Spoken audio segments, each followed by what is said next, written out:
ఓం మహాగణాధిపతయే నమః. ఓం గురుభ్యో నమః. ఓం శ్రీమాత్రే నమః. పరమేశ్వర స్వరూపమైనటువంటి జ్యోతిష, వాస్తు మరియు ఇతర అనేకమైనటువంటి శాస్త్రములను మనకు అందించినటువంటి మహర్షులకి నమస్కారం. హయగ్రీవ హయగ్రీవ హయగ్రీవేతి యో వదేత్ తస్య నిస్సరతే వాణి జహ్నుకన్యా ప్రవాహవత్. అరుణాం కరుణాతరంగితాక్షీం ధృతపాశాంకుశపుష్పబాణచాపాం అనిమాదిభిరావృతాం మయూకైః అహమిత్యేవ విభావయే భవానీం. శ్రీమాత్రే నమః. ప్రేక్షకులకి ఆ లలితాంబిక అమ్మవారి యొక్క అనుగ్రహం పరిపూర్ణంగా కలగాలని మనస్ఫూర్తి కోరుకుంటూ మనం ఈరోజు శని వక్రగతి వల్ల ద్వాదశ లగ్నాల వారికి మరియు ద్వాదశ రాసుల వారికి, లగ్నం తెలియని వారి రాశిని చూసుకోండి, ఏ విధమైనటువంటి లాభములు ఉంటాయి మరియు పర్టికులర్ లగ్నం వాళ్ళు ఏ రెమెడీ చేసుకుంటే బాగుంటుంది అనేటువంటి విషయాలను ఇప్పుడు మనం తెలుసుకుందాం. సింహలగ్నము, సింహరాశి, మీకు ఈ వక్రించిన శని ఎటువంటి లాభాలు ఇవ్వబోతున్నాడు, ఏ జాగ్రత్తలు తీసుకోవాలి చూసినట్లయితే, మీకు శని వక్రగతి అనేటువంటిది ఆగినటువంటి ధనాన్ని ఇస్తుంది.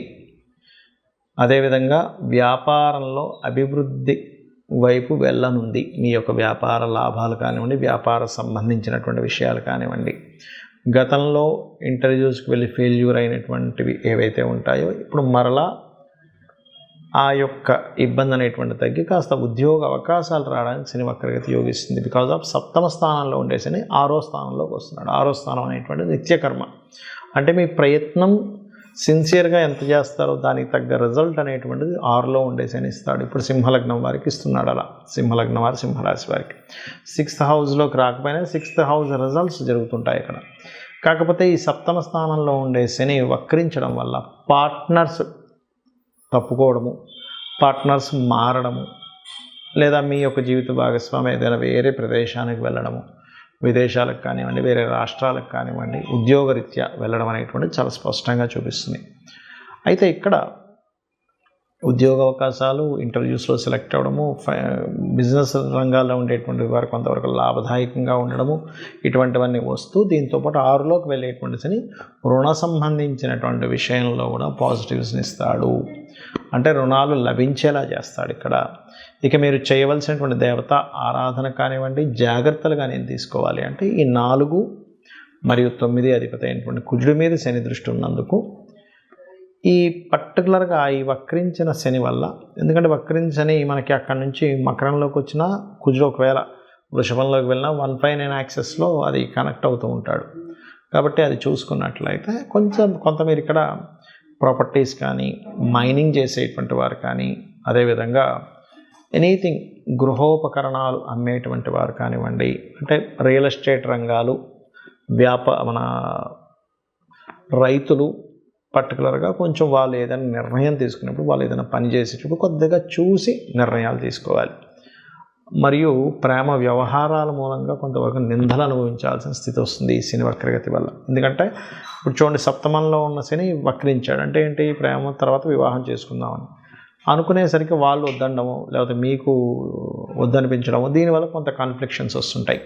ఇక మీరు చేయవలసిన దేవత ఆరాధన దత్తాత్రేయుడి యొక్క ఆరాధన చేయండి. గోవుకి క్యారెట్స్, బెల్లము, ఉలవలు కూడా తినిపించవచ్చు, లేదా గ్రాసం కూడా తినిపించవచ్చు. కాకపోతే ఎనీ మనీ, ఎంత ధనం వస్తున్నా, మీకు రూపాయి వచ్చినా, 10 లక్షలు వచ్చినా, 1 కోటి రూపాయలు వచ్చినా, ఇచ్చినా తీసుకునేటప్పుడు మీరు గణపతిని తలుచుకొని చేయండి, అన్ని విధాలా బాగుంటుంది. కొంతమందికి లగ్నం కానీ, రాశి కానీ, నక్షత్రం కానీ తెలియదు. అటువంటి వారు ఏ పరిహారం చేసుకోవాలి, ముఖ్యంగా అటువంటి వారు ఏ జాగ్రత్తలు పర్టికులర్గా తీసుకోవాలి శని వక్రగతిలో ఉన్నప్పుడు, అంటే దేని మీద జనరల్గా అందరికీ ఎఫెక్ట్ చూపిస్తుంటుంది అంటే ఇన్వెస్ట్మెంట్స్. మనం ఎక్కడైనా ఒక ఇన్వెస్ట్మెంట్ చేస్తున్నప్పుడు, అది ల్యాండ్ కానివ్వండి, చదువు మీద కానివ్వండి, బిజినెస్ మీద కానివ్వండి, ఇన్వెస్ట్మెంట్ చేసేటప్పుడు కాస్త చూసి ఇన్వెస్ట్మెంట్స్ చేయాలి అనేటువంటి చూపిస్తుంది. అదేవిధంగా శని వక్రించినప్పుడు ఏంటంటే పర్టికులర్గా దాని యొక్క ప్రభావం అనేటువంటిది పితృస్థానము, మాతృస్థానాలు అంటారు. అంటే రవి, చంద్ర రాసుల మీద దాని ప్రభావం ఉంటుంది. కాబట్టి ఎవరైనా సంతానం సంబంధించినటువంటి ప్రయత్నాలు, అందులో ప్రత్యేకంగా IUIలు, IVFలు చేయించుకునేటువంటి వారు కొంత జాగ్రత్త వహిస్తూ ఉండాలి.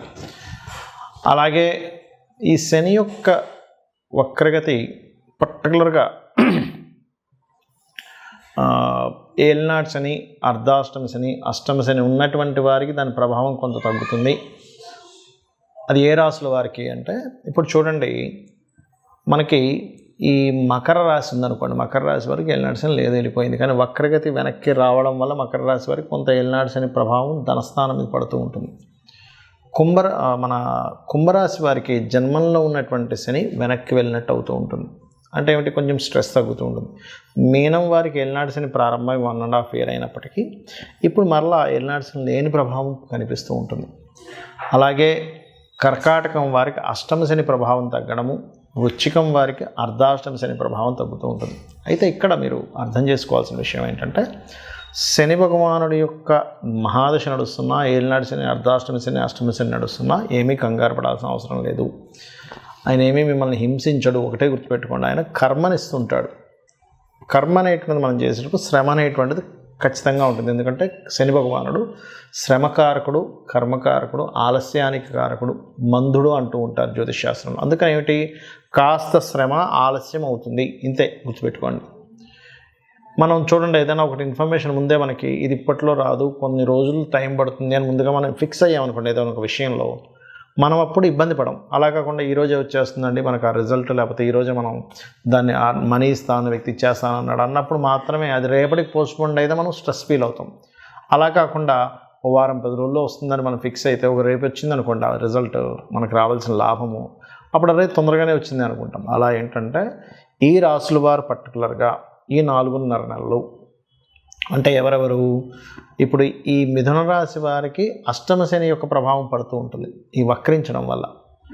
అలాగే లగ్నమ తులారాశి వారికి అర్ధాష్టమ శని ప్రభావం పడుతూ ఉంటుంది, ఏది పంచమంలో శని ఉన్నప్పటికీ వక్రించడం వల్ల. మరియు ఈ యొక్క ధనస్సు వారికి ఏలినాటి శని ఎండింగ్లో ఉండే ప్రభావం పడుతూ ఉంటుంది వక్రించడం వల్ల. వీరు కొంత జాగ్రత్త వహిస్తూ ఉండాలి. అలాగే ఇక్కడ ముఖ్యమైనటువంటి విషయం ఏంటంటే, చాలామంది వాళ్ళ జన్మజాతకంలో ఉన్నటువంటి ప్లానటరీ పొజిషన్స్ ఏమిటి, పిఏసి అంటారు, అంటే ప్లేస్మెంట్ ఆస్పెక్ట్ కంజంక్షన్ ఏమిటి, మహాదశ ఏం నడుస్తుంది, ఏ గ్రహం బలంగా ఉంది, ఏ గ్రహం బలహీనంగా ఉంది అనేటువంటి విషయాన్ని పరిశీలించడం మానేసి కాలసర్పదోషం ఉంది, లేకపోతే సర్పదోషం ఉంది, లేనట్లయితే ఏలినాటి శని నడుస్తుంది, ఇంకోటి ఏదో స్త్రీదోషం ఉంది, పితృదోషం ఉంది, అందుకే నేను జీవితంలో ఎదగలేకపోతున్నాను అనుకుంటారు. అది కేవలం ఆ పార్ట్ వరకే. స్త్రీదోషం ఉందంటే కేవలం ఒక స్త్రీతో జరిగిన వివాదం వల్ల మీరు ఇబ్బంది పడతారు. పితృదోషం ఉందంటే పితృదేవతల అనుగ్రహం తక్కువగా వస్తూ ఉంటుంది. కాలసర్పదోషం ఉందంటే అది కాలానికి ఆపాదించబడాలి కానీ జన్మజాతకానికి చేయకూడదని చెప్పబడింది. సర్పదోషం ఉందంటే కొంచెం మనిషికి కోప స్వభావం ఎక్కువగా ఉంటుంది, సడన్గా అప్ అండ్ డౌన్స్ వస్తుంటాయి, అంతవరకే. కానీ మిగతా మన జాతకం మొత్తం అదొకటే రూల్ చేస్తుంది అనుకోకూడదు. ఒకవేళ ఆ దోషం ఉన్నప్పటికీ కూడా చాలా సింపుల్గా సర్పదోషం ఉన్నటువంటి వారు రాహుకేతు గ్రహాల దగ్గర దీపారాధన, రావి చెట్టు చుట్టూ ప్రదక్షిణాలు చేసుకోవడము, సర్ప ఆరాధన చేయడము, కాళహస్తికి వెళ్ళి రావడం చేస్తూ ఉంటే అది పూర్తిగా తగ్గిపోతుంది. దాని గురించి టెన్షన్ పడక్కర్లేదు. ఏలినాటి శని, అర్ధాష్టమ శని, అష్టమ శని నడిచేటప్పుడు మీరు చక్కగా ఏంటంటే కాస్త మధ్యాహ్నం పూట నిద్రించడం మానేయాలి. అది అనారోగ్యము చిన్నపిల్లలకి, స్త్రీలకి వర్తించదు. మళ్ళీ ఇది ఆరోగ్యంగా ఉండేటువంటి యువకులు కనుక మధ్యాహ్నం నిద్రిస్తే ఏలినాటి శని, అష్టమ శని సమయంలో వాళ్ళకి ఆ శని ప్రభావం మరింత నెగిటివ్గా ఎక్కువ పడుతూ ఉంటుంది. వాకింగ్ ఎక్కువ చేయడము, ఎక్కువ శ్రమించడము, ఇట్లాంటివి చేస్తూ ఉండాలి. అప్పుడు దాని ప్రభావం అనేటువంటిది పడదు. అదేవిధంగా స్త్రీ శాపం ఉంటుంది, అంటే శుక్రుడు పాడైనప్పుడు సర్వసాధారణంగా అనవసరంగా మీరు స్త్రీలతో గొడవలు పెట్టుకోకూడదు. మాతృశాపం ఉన్నప్పుడు మాతృతో ఇంకా ఎక్కువ గొడవలు పెట్టుకుంటే ఆ కర్మ ఇంకా పెరుగుతూ ఉంటుంది. పితృశాపాలు ఉన్నప్పుడు తండ్రితో ఎక్కువగా గొడవలు పెట్టుకోకూడదు. ఇవన్నీ ఏంటంటే ఈ గ్రహాలు ఇవి ఎందుకు ఇలా ఏర్పడ్డాయంటే పూర్వజన్మలో చేసుకున్నటువంటి కర్మ ఆధారంగా ఇవి ఇలా వచ్చాయి. కాబట్టి దాన్ని మనం అర్థం చేసుకొని ఇంకా ఆ కర్మను పెంచుకోకుండా పోయిన జన్మలో చేసిన కర్మ వల్ల ఇలా ఏర్పడింది కాబట్టి నేను దీన్ని తగ్గించుకోవాలనుకుంటూ నిత్యము అమ్మవారి యొక్క నామాల్లో, ఉదాహరణకి ఉద్యోగ సంబంధించిన ఇబ్బంది ఉంది, ఓం మాణిక్య మకుటాకార జానుద్వై విరాజితాయే నమః, లేదా ఓం శ్రీమాత శ్రీ మహారాజ్ని శ్రీమత్ సింహాసనేశ్వరియే నమః, ఇది చేసుకుంటూ ఉండండి. అలా కదండి ఫైనాన్షియల్గా ఇబ్బంది ఉంది, ఓం సంపత్కరీ సమారూఢ సింధుర వ్రజ సేవితాయే నమః, లేదా ఓం ధర్మాధ్యక్ష ధనాధ్యక్ష ధన ధాన్య వివర్ధినియే నమః చేసుకోండి. ఆ రకంగా అప్పులు ఉన్నటువంటి వారు ఓం అపర్ణాయ నమః. ఇలా ఒక్కొక్క దానికి మన లలితా సహస్రనామాల్లో ఒక్కొక్క నామాన్ని ఇవ్వడం జరిగింది. తద్వారా మీరు అద్భుతమైనటువంటి యోగాన్ని మీరు పొందవచ్చు. ఇది గుర్తుపెట్టుకోండి. అలాగే మరొక విషయం ఏంటంటే, ఇక్కడ ఈ యొక్క రాశి అంటే ఇప్పుడు మనం చెప్పుకున్నటువంటివి ఏవైతే లగ్నము రాశి ఉందో, మీ పర్సనల్ చార్ట్లో మీ లగ్నరీత్యా ఏ కాంబినేషన్ ఏర్పడింది, దానికి ఏ దానం ఇవ్వాలి, సింపుల్గా ఆ గ్రహానికి దీపారాధన చేయడం ద్వారా కూడా మీరు క్లియర్ చేసుకోవచ్చు ఒక మంత్రం ద్వారా. అంతేగాని అమ్మో నాకు ఈ మహాదశ నడుస్తుంది, ఏదో అయిపోతుంది అనేటువంటిది పెట్టుకోకండి. కర్మ చేస్తూ ఉండండి, మీ పని మీరు చేసుకుంటూ ఉండండి, భగవంతుడికి సమర్పిస్తూ మీ పని మీరు చేసుకుంటూ ఉండండి. ప్రతి విషయాన్ని భగవంతుడికి సమర్పిస్తూ మీరు కనుక చెయ్యగలిగితే అద్భుతమైనటువంటి ఫలితాలు మీరు పొందుతారు. శ్రీమాత్రే నమః.